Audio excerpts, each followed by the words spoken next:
સુરતની જ વધુ એક ઘટના સુરતના માસમા ગામમાં સામાન્ય બાબતે બે પરિવાર વચ્ચે ઘર્ષણ સર્જાયું, ધીંગાણું સર્જાયું છે। સામાન્ય બોલાચાલીમાં હાથાપાઈ થઈ ઘટના ઓરડામાં રોડ પર આવેલી સિલ્વર પાર્ક સોસાયટીની છે કે જ્યાં માત્ર થૂકવા જેવી બાબતે બે પરિવાર વચ્ચે બોલાચાલી થઈ।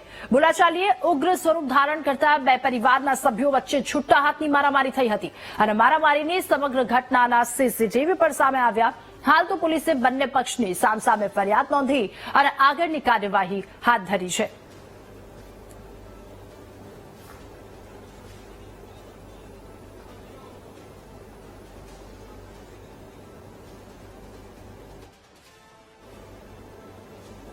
વધુ માહિતી મેળવીશું સંવાદદાતા નિર્મલ આપણી સાથે ફોન લાઈન પર જોડાયા છે। નિર્મલ, સુરતના માસમામાં બે પરિવાર વચ્ચે ધીંગાણું સર્જાયું, શું વધુ વિગતો આ મામલે? ચોક્કસથી રજા છે। સુરત ઓલપાડ તાલુકાનું માસમા ગામ છે। માસમા ગામથી ઓરમા ગામ જતા ઘણી સોસાયટીઓ આવેલી છે, જેમાં સિલ્વર પાર્ક નામની સોસાયટીમાં સામાન્ય બાબતમાં મારામારીની ઘટના સર્જાઈ હતી। સામાન્ય થૂકવાની બાબતમાં બે પરિવારો વચ્ચે ઝઘડો થયો હતો। સૌપ્રથમ પહેલા બે મહિલાઓ વચ્ચે ઝઘડો થયો હતો અને બે મહિલા વચ્ચેનો ઝઘડો ઉગ્ર બન્યો હતો। આ ઝઘડામાં પુરુષો પણ આવી ચૂક્યા હતા અને સામસામે મહિલાઓ અને પુરુષો વચ્ચે સામસામે મારામારીની ઘટના બની હતી।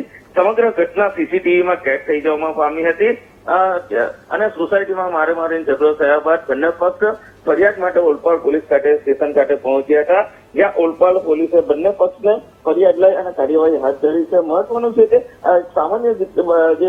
સામાન્ય ઘટના હતી જેને ઉગ્ર સ્વરૂપ બન્યું હતું, જેમાં મારામારી ના દ્રશ્યો સર્જાયા હતા। સમગ્ર ઘટના સીસીટીવીમાં કેદ થઈ જવા પામી હતી। જી, આભાર આપનો તમામ વિગતો સાથે જોડાવા બદલ।